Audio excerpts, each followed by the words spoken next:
Директоре.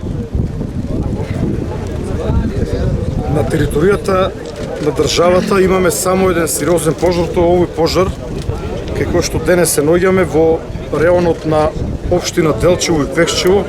Верувам дека во текот на денешниот ден ќе го совладаме и ќе го ставиме под контрола.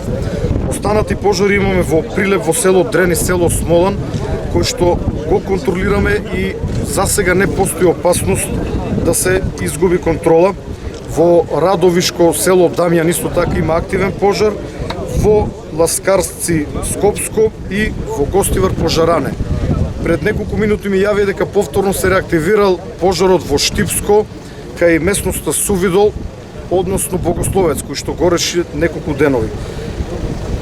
Состојбата е таква што се менува од минута во минута, односно додека ги даваме овие изјави може да се појави нов пожар, а може би некој ќе ставиме под контрола. Би сакал само да проговорам околу причините за пожарите, би ги ставил во две категории: човечки и останати. Човечките фактори се би ги поделил на ненамерни или од невнимание, она што постојано апелираме: палење на оган отворено, палење на скари, фрлање на догорчиња од цигари, но исто така имаме и намерни мотиви. Од страна на МВР веќе се поднесени 5 кривични пријави против сторители кои што подметнале пожари.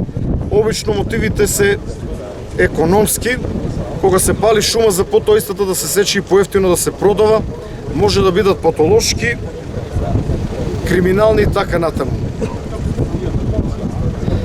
Друго нешто? За ангажираноста на местното население, дали можете да ни кажете содейството со субјектите од системот за управување со кризи? Посебно сакам да го нагласам, да ја нагласам улогата на локалното население. Кај повеќето пожари локалното население не себично се придружува на силите кои што су патени од страна на државата и дава голема поддршка и помош и активно учествува во каснењето на пожари, за што посебно им се заблагодаруваме на сите храбри жители. Благодарам.